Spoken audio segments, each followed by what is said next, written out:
Hey guys, what's up? It's Nicole. Good morning. Mommy. Yeah, buddy. Yeah, baby. Give me just a second, okay? Good morning, everyone. Me and Nate are at home today because we're having allergy attacks. The pollen is so bad here, you guys. Like, it is just like, ugh, my throat just feels like so nasty. Anyway, so I got a comment on one of my videos. The lovewhatmatters.com published me video. And it is from Simple Me and Bandit. And I wanted to come on and publicly say this to my people on my channel. You are all welcome here. Okay? I don't care if you're on medically assisted treatment. I don't care if you have to take medications because you have chronic pain issues. Hey, Amby. I don't care if you are on anxiety medications because you have severe anxiety and depression. I respect your pathway and whatever you have to do to live a happy, healthy life. Girl, I'm so glad you came over. Whatever you have to do to live a happy, healthy life, I respect that, you guys. Not everybody's like me where they can't handle taking medications like that. You know, I have anxiety. I have bad anxiety, especially when I go out in public. And I just cannot be trusted with Xanax or Klonopin or Valium or any of those benzos. When I take those things, my body tells me to eat more of them, you know, and it craves more. And so for those of you who, you know, can take medications and not overtake them, I am so happy for you. And, you know, I wish that I could do that, but I can't. But my channel is not, you know, we're growing over here, you guys. We're growing. My channel's not just for people who are addicted to drugs. Yes, it is. Well, I mean, we focus on addiction, don't we, Nate? Yeah. But we minor in life. The focus is on addiction over here, but we minor in life problems and coping skills and all the other stuff. I just focus on addiction recovery because that's what I'm going through at this moment. You guys know what I'm saying? Like, that's what I know. That's what I have experience in, like firsthand experience. Yeah. You know, I'm not a chronic pain survivor or patient. Now, when I was in active addiction, honey, I acted like I had chronic pain, baby. I'd go to the doctors every day trying to get me some pills, you know. But I don't have any chronic pain issues, you know. But I know a lot of ladies that watch my channel and gentlemen that watch my channel have chronic pain issues and they're on opiates. But they watch my channel because they are on an opiate and they want to make sure that they stay mindful of not abusing their opiates. And so when they come to my channel, they get coping skills and different things that they can use in their toolbox to help stay mindful of what they're doing with their medications. And I think it also probably helps them. Yeah, let's go change. It probably helps them to hear about how we all, you know, maybe we started out on medications the same way they did, but we ended up abusing them because that's the difference between a drug addict and a normal person is that a normal person, you guys, can take medications. Okay. A normal person can take opiates and not want to eat the whole bottle, right? But whenever a person who has a disease of addiction takes opiates or alcohol or crack or any kind of substance into their body, it sets off a phenomenon of craving. And that person wants more of that substance. So that's the difference between an addict and a person who just is regular, you know. There's a chemical imbalance in an addict's brain that's different than a person who doesn't have the disease of addiction. The more studies that they do, the more they're realizing that, you know, addiction is a mental disorder, you guys. It's a disease of your mind and your body. It centers in your mind and your body. Oh, girl, I've been to residential 5 times. I study the big book and other addiction books. And I'm taking peer support specialist classes. So, but girl, I was an active addict for over 12 years.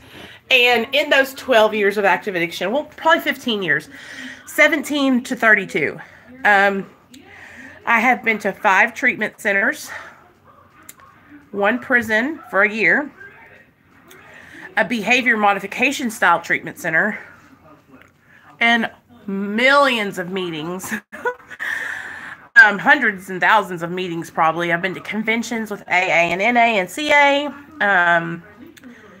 I work with sponsors who sponsored me through the 12 steps. I work with other addicts who, you know, are in recovery, and we talk to each other. But I just read a lot from the big book of AA. And I also look stuff up because I know a lot of people like to fight with me about whether addiction is a disease or not. So, you know, girl, whenever that was happening, I don't like to not know what I'm talking about. And it was like people were starting to try and argue with me about things. And they were like, it was just their opinion. So I started looking for the facts. So I started looking up about the disease of addiction and medically assisted treatment because I'm on Suboxone. And what people would do is they would come and they would say, Suboxone should only be used short term. You should get off of it within a week. And that's an opinion. Studies are showing that long-term Suboxone use is keeping addicts from dying and keeping them from relapse and relapse and relapse, right?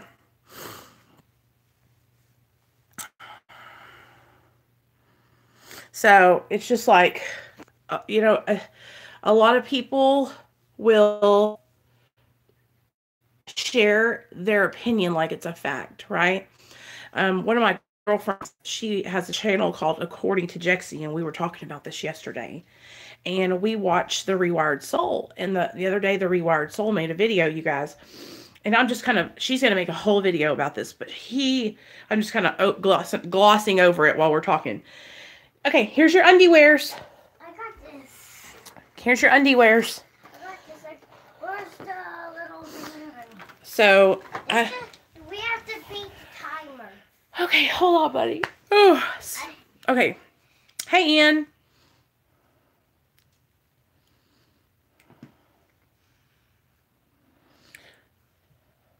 That was really slow. I don't know what you said right here, even though I closed it and it was in good standing. What happened? I didn't see your comment for some reason. Yeah, I do too, Ian. But, okay, so here's the thing. People would share their opinions and they would state them like they were facts, right? I hate being X. I feel like it makes me look weird. And so, I don't know, baby. So I was like, this is not fair. You know, this is putting misinformation out. So here's the deal. Okay, yeah. The Rewired Soul put a video up the other day about, what is her name? Taylor Nicole Dean. Go watch that video, you guys. I can't see it. I don't know why. Does it have does it have words in it that I have blocked? That's probably why. Or is it a really, really long comment? Okay, so here's the deal. In that video about Taylor Nicole Dean, he says, Suboxone should only be used for 1 week, and then people should be tapered off of it. First of all, let's think about this in layman's terms, okay? So you're an IV heroin addict, okay? And you go into detox for a week. That's about how long a detox is, 5-6 days.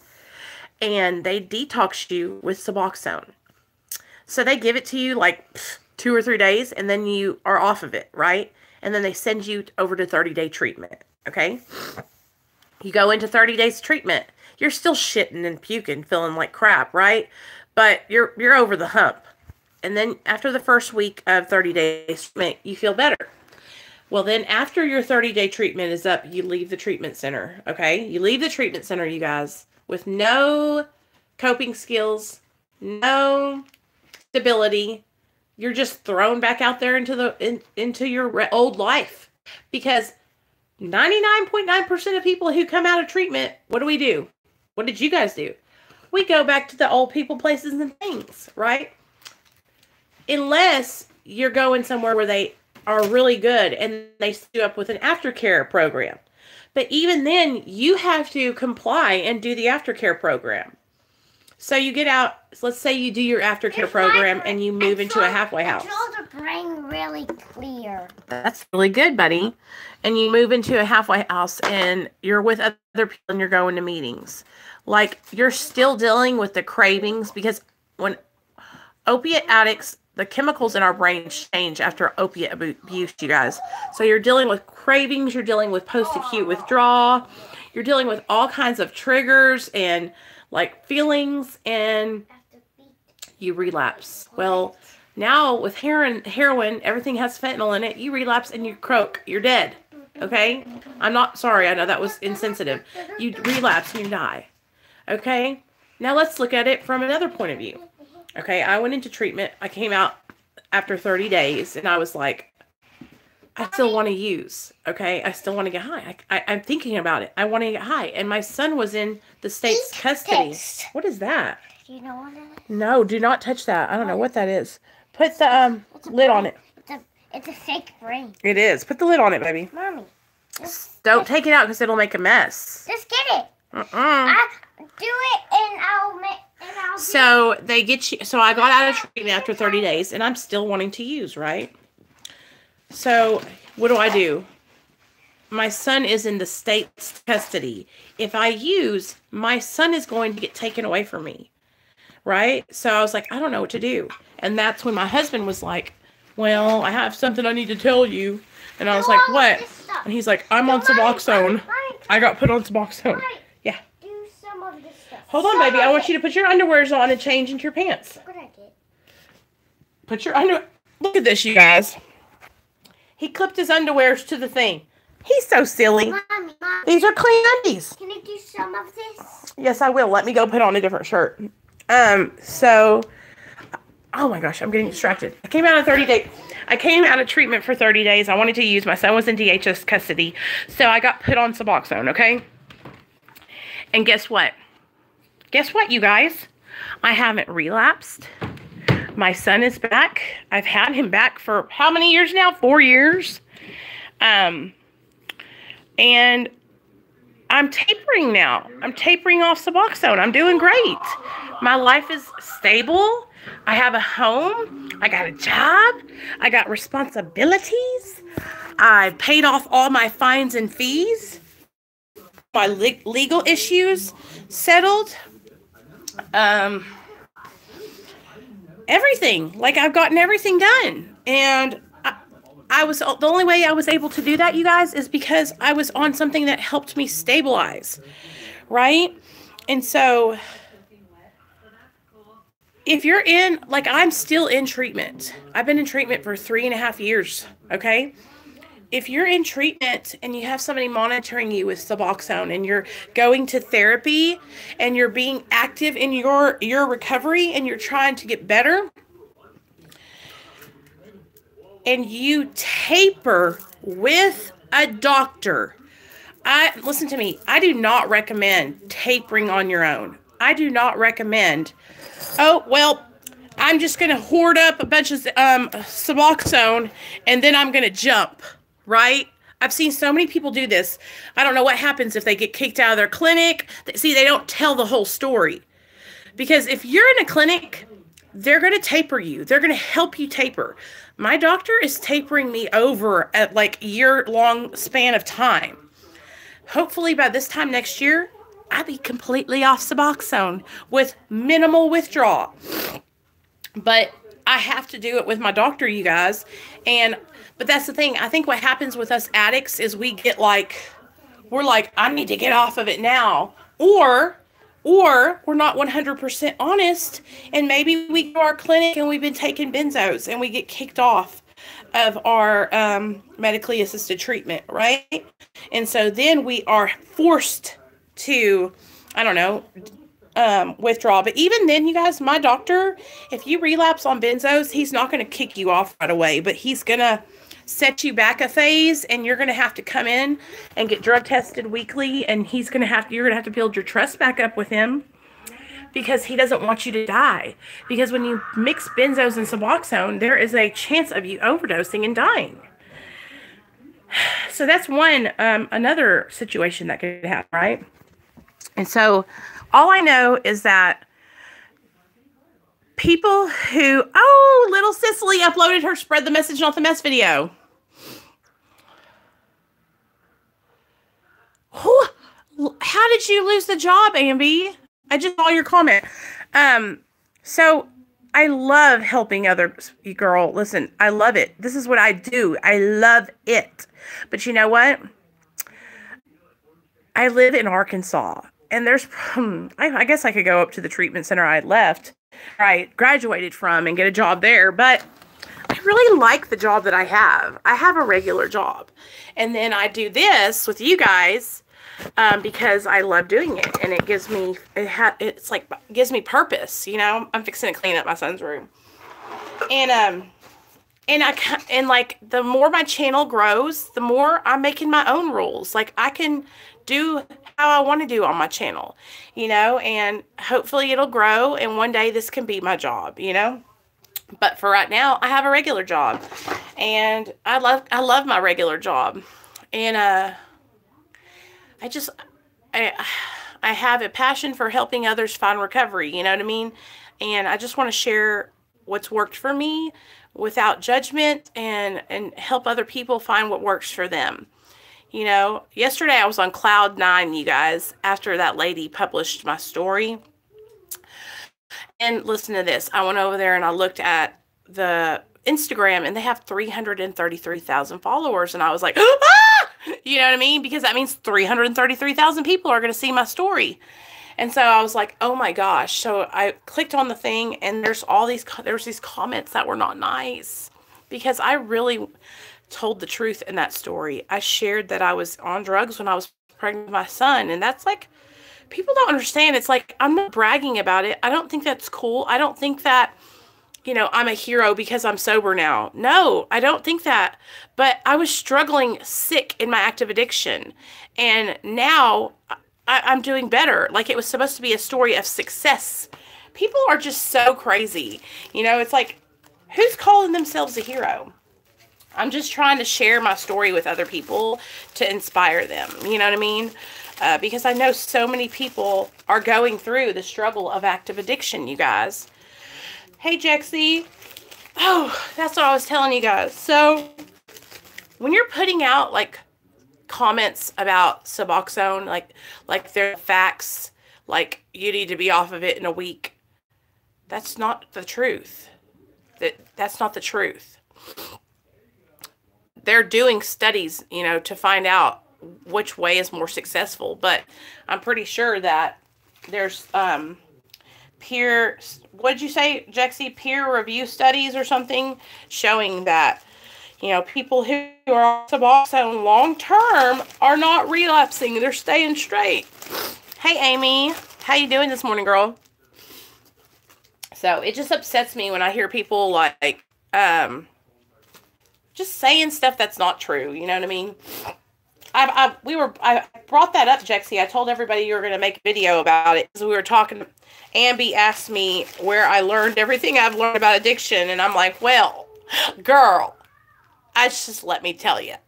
I've learned it from personal experience, from living it in my life. I've learned it from working with other people who are addicts. I've learned it from sponsors. I've learned it from books. All kinds of stuff. But you know what? I'm going to be honest with you guys. Life experience, dude, there's nothing. Life experience is, you cannot beat life experience. I don't care who you are. If you learn from experiencing it yourself, it's just like, You learn that shit. So a lot of the things I've went through have just been my own life experiences, you know. I don't know why Nathaniel did this. Dumped out all these cranium cards. We don't play these games because he's only 4. So, oh, what do y'all got going on today? Me and Nate are being lazy today. His allergies are acting up. He didn't sleep good last night. He was sneezing all night. The pollen is like hella bad right now. I need to take my car and get it washed because it's disgusting. I used to have really, really bad allergies. And in fact, a great study on the Suboxone topic is linked in my maintenance medication on my channel. Yeah. It's just like people make up stuff in their mind. And you guys, I don't know if you were here the other day, you guys, when I read this article that this lady wrote in my town about her son who overdosed and died. And what she was talking about was how the stigma surrounding medically assisted treatment, you know, and the way certain groups in my town treated others that are on Suboxone, right? Hey, Mandy. I'm writing down some PowerPoints to do my message, not the mess. I'm going to call you after this before I do my video. Okay, girl. That sounds great. That she shared her, so she was sharing her story about her son who overdosed, right? Well, let's just say what happened. Yay! Okay, cool, girl. So, what was it? Focus, Nicole. Focus. Okay, so she wrote this article about her son dying, right? They live in and one of the things that she was bringing up was how addiction is a disease and why aren't we treating it like a disease? As a society, why are we treating it like, I don't know who that is. Why are we treating it like it's like this, you can't talk about it, this taboo, right? I hate that light right there, but I will. And so, I thought I smelled something. Okay. Anyway, her son ended up overdosing and dying because, one, he moved to a small town in Arkansas where medically assisted treatment was not available. 2, when he would go to meetings, I'm not going to say which ones, they would tell him that he wasn't sober and that he couldn't participate in the meetings because he was on MAT. And 3, there wasn't enough prescribing doctors. You guys, there's like 75 prescribing doctors here in Arkansas, right? And so this poor kid was trying to get better. He was trying to get sober. And he couldn't get the resources. He couldn't get the help that he needed because here in a little small town in Arkansas, medically assisted treatment is looked at as switching addictions. You know, here in the Bible Belt of the South, people think, oh, well, you're just an addict. You made that choice, right?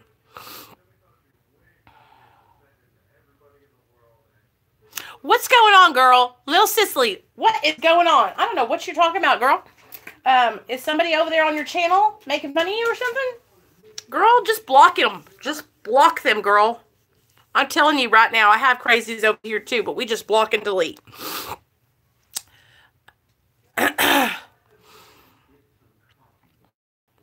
Yeah, and you know what? I go to meetings in AA, okay? And I could probably go to 2 meetings a month, you guys. I mean, I'm just being honest with you. One at the beginning of the month and one at the end of the month. But I used to go to meetings 3 times a week. Don't get it twisted. The first 2 years of my recovery, I was in a meeting all the time. It's like and I won't ever stop going to meetings. Like, I love going to meetings. But the longer I stay sober, the more the more the things that I need change. Do you know what I'm saying? And so now where I like thrived off of that fellowship and being right in the middle and having everybody's attention and going out to drink coffee, it's like now focus. My recovery is number one, right? But I'm focused more on like my family and you guys, and because and giving back here, where when you go to meetings, you're still giving back to the newcomer. So we're just giving back here to the newcomer, It's just when you're a mom and you have kids and you can get on your channel and share your experience, strength, and hope with other people. It's like a broader reach too, So it's like I just go to two a month, and that makes me feel great. I go to one at the beginning and I feel great, and then I go at one at the end of the month and I feel great, and that really helps me. You know what I mean? So, but sometimes when I'm feeling like down, I'm like, maybe I should go to more. So then I might interject another meeting for that week. You know what I mean? Good. That is so good, girl. You know what I wish? This is what I'm trying to do over here is I'm trying to get a medically assisted treatment anonymous meeting started in Arkansas. But it is so hard, you guys, because I went down to the NA house, and I was talking to the guy who runs it over there, and I was like, "Do you guys do MARA meetings?" And they're like, "What is that?" And I was like, medically assisted recovery anonymous meetings. And they're like, "No, we don't do that." And I was like, so then I was talking to my, the doctor at my clinic, and they said that they tried to do medically assisted recovery anonymous meetings at the clinic, but then when they started them, nobody came. And so I was like, you know what? What if we do it again? And I promise I'll show up every time that the meeting is there, and I'll share it. I'll talk about whatever y'all want me to talk about, right? And so that way, the people at the clinic can have that option to go to a meeting and be with people who know what they're going through. So that's always the goal, is to like share with people that are in the same situation I am, so that way they're not so alone. Do you know what I mean? But I love going to the meetings at the treatment center that I graduated from, because they're Monday night meetings. And they're what they do is we go in, and we have 6 of us that go in and from the certain meeting, and one of us chairs, and then we sit with all the kids that are in treatment. And you guys, I remember sitting there and being in treatment, and it's like I'm there all over again. And I remember all the things that I thought about when I was in treatment. And so I just like going there and sharing and being with the kids who are, still struggling and need help, and giving out my phone number and letting them know, like, hey, when you get out of treatment, call me, And that's the thing, like, I was probably like this too. Like, I would get so many numbers from people when I was in treatment, and then I would never call them, It's so that's why whenever I hear people saying, like, I get so many people reach out to me every single day, I'm helping hundreds of people, I'm saving lives, right? It's really hard for an addict to reach out for help, you guys. Thanks, girl. On a good month, I get like 3 emails a month from different people who are reaching out for help, right? But that's on a good month, and a lot of people, they're struggling so much, they're so afraid to reach out for help. It's hard to reach out for help because your pride and your ego is like, nope, you don't need help. You can do this on your own. Nope. Everything's fine. Don't ask for help. Nope. You got this, and that's like what happens. I know, because I was the same exact way. I never reached out for help because I kept on thinking, I got this. I can handle this. I'm going to get my life back together, right? And then yeah, I know him, girl. Yeah, I know Andrew. That's why I put him in my description box. So that way, if any of the guys need help, they can reach out to him. You guys, and that's the thing. Like, I trust Andrew. I believe in Andrew. I believe in what him and Rachel are doing over there. And I want to support them. And that's why I put him in the description box, because real talk, Ambi, I got a lot of dudes that reach out to me, and I just do not feel comfortable with like being on the phone with guys all the time. You know what I mean? So I point them over in Andrew's way, you know what I mean? And then I also linked my friend Megan and Bob from the Dictionary podcast. Megan is, I think she's a psychologist now. She just graduated, or she's been graduated. I don't know how long she's been graduated. But I linked them, and then I also linked my friend who's in Ohio, who has a MAT support group in Ohio, in Cincinnati. His name is Terrence. And so I'm trying to find like help all over the United States, so that way anybody that comes to my channel, you guys, and they like, you know, need help and they're not where I'm at, or they don't want to come over and be like text messaging or emailing me, they can reach out to these people, you know. But I'll tell you this, Ambi, 3 years ago, I met Andrew Hager over on Facebook, and me and him have just been, I used to go live on Facebook all the time, and I used to do videos over there, and we just had the best time. And he had this 24-hour, it was like a live stream for 24 hours one night.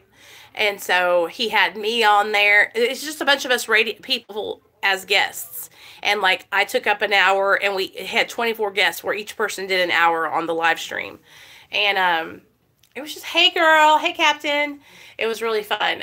But Andrew has never judged me. And the reason why like I just have so much loyalty to him is because when I was on Facebook, I was pretty heavily involved in Facebook recovery community, and I was sharing my experience, and I was sharing, you know, making videos, and I was out there, and I shared about being on Suboxone. I waited a year before I shared about being on Suboxone, and before that, I wasn't like making videos. I was just like involved in like, you know, the recovery community, commenting, watching videos, sharing people's videos. I had a group, all that kind of stuff.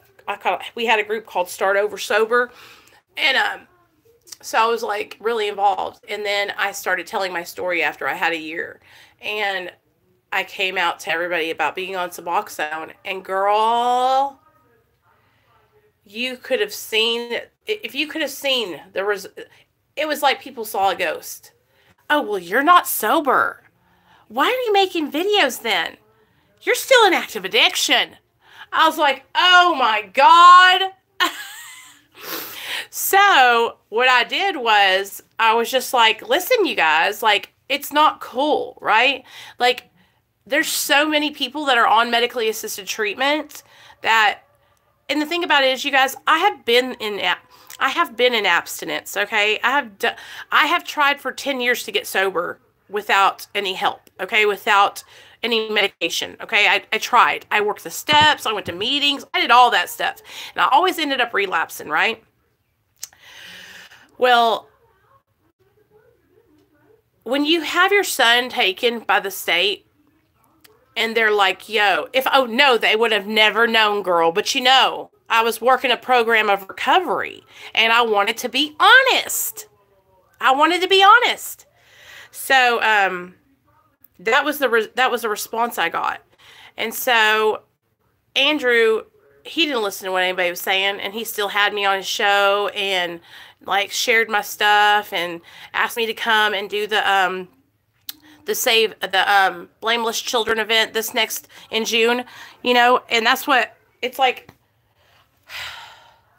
I hope I can make it to that event, because I want to go see all my friends, you know. Those are my friends. Those are the people, because it's not like that here in Arkansas, you guys. People don't think Matt is sober. People don't think they don't like, I think it's becoming a little bit more accepted, but it's not like that, right? It's real old school here. Real old school. There's still sponsors around that tell you need to get off of your psychological medications here, okay? Girl, I tell it all. I tell it all. But now, so here's the thing. Now, if I have somebody who's on medically assisted treatment, you guys, and I am sponsoring them or helping them out, I always tell them, you don't have to talk to anybody about that but me and your doctor. Because I've seen how I was hurt, and I don't want anybody that I work with to be hurt. Okay? But I'll tell you this. When you're on medically assisted treatment and you share that, a lot of people don't take you seriously anymore. And the only reason I know that is because I have experience in that. You know? Okay, Mandy, love you. I have experience in being on Suboxone and then people looking at me out the side of their neck whenever I told them about it. So I just tell people to keep it to themselves. You know, that's your business. Only people that need to know is you and your doctor. And if you want to tell your sponsor, go ahead. Tell your sponsor, but I don't think you should have. You don't have to. The only thing your sponsor is there for is to take you through the 12 steps. Okay? They ain't your doctor. They're not a psychiatrist. They're just there to work you through the steps. So, but I'm telling you guys, like, there's a lot of rogue sponsors out there that they think that they're the end-all be-all to recovery, and then they start telling people to jump off medications, and then, you know, people are dying.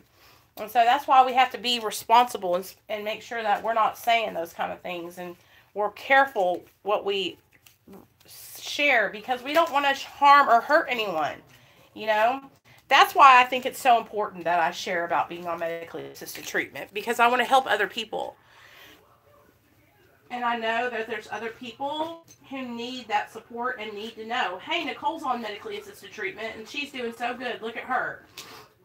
You know, and I can be an inspiration to others, you guys. So it's a real talk. I can handle it. Okay. I can handle it. I've been doing this long enough where it don't bother me no more. But when I first started out, it was hurtful. But it's okay. I got that. I got this now. I'm not going to let anybody's opinion hurt me. You know what I mean? And that's what we have to do, you guys. Like, and the longer you grow in your recovery, the more stable you get in your recovery, the more the things that people say, they're not going to bother you guys anymore. I promise you. You're going to be like, you know what? I have worked too damn hard to let people affect me.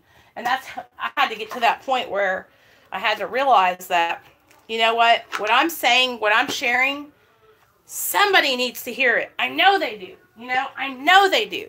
So that's what keeps me going on the right track, is that knowing that what I'm talking about, what I'm sharing, somebody can relate to it. I know there's somebody out there. Obviously, there's 1,100 of y'all out there that relate to it. So I'm just going to keep plugging along. You know what I mean? Keep plugging along and trying to do the next right thing, trying to help other people, and trying to share what I learned over time and from experience, you guys. And that's what you guys can do too. That's the whole thing about this, is you guys need to start doing it too. Y'all need to start sharing what works for you. So that way we can help so many people. The more people that share, the more people we're going to help, you guys. But if we're staying in the shadows and we're being all ashamed and we're not sharing about how we found recovery, then you know what's happening? Well, that's just what's happening. We're being ashamed and we're hiding in the shadows. And that's not going to help nobody. Hiding in the shadows doesn't help nobody. But see, that's what society wants addicts to do. Society wants you guys to hide in the shadows, because don't you know, you should be ashamed of yourself for being an addict. How dare you? How dare you have a disease that you had no idea you had? And then some people will say, well, you tried drugs for the first time. That was your choice. Well, sure. Do you know how many people try it for the first time, you guys, and don't become addicted and don't have the disease of addiction in them? So how am I supposed to know that was going to be me? How am I supposed to know that when I tried drugs that I was going to be like, hell yeah? How did I know that my circumstances and the trauma and things that I was going through as a young girl were going to lead up to this moment where I was like strung out on dope. You know, like, I never wanted to become a drug addict. It was the last thing on my mind. I wanted to be a lawyer when I was little. I wanted to be a lawyer with my friend Nick, and we were going to have our own law firm, and we were going to make hella cash. And that was the plan. And now, you know what? My friend Nick, he is actually a pharmacist here where we live. And he actually caught a felony when we were younger. And I remember going, oh my God, now we're never going to be able to lawyers because you got a felony. And we were young. Like, I don't even think I was really far into my addiction yet, right? So I was like, what are you doing, dude? You're ruining our chances. And I was so upset. But then he got his felony wiped off when we got older, like 20-something. And he went into the Marines, and he became a freaking pharmacist, you guys. And now he's living his best life. So it's just all what we make of our lives. Like, now I'm turning over a new leaf. We're starting over. You know, we're almost 4 years in here. And the farther we go and the farther we stay sober, the better our lives gets. So anyway, I'm going to get off here and make some food for Nate and get washed up and take a bath and just do my thing. But I love you guys, and I just wanted to come on and yap with y'all a little bit and let you guys know that the whole purpose of me coming on, you guys, was to let you know all are welcome here. All are welcome on my channel. On Friday nights, we do meetings that are focused on medically assisted. Okay, but all the other nights we talk about everything. So, but if you're looking for a place to fit in and you're on Suboxone or methadone or Vivitrol or Sublocade or whatever your medically assisted treatment pathway is, and you want to come to a meeting where we talk about what we're going through and all those kind of things, side effects, everything, Friday nights, 8 p.m. So yeah, I'll see you guys later. And everything else, you guys just know this is just me sharing my experience. This is just me sharing my life. I'm just a regular girl who's trying to do the right thing, who's trying to stay sober.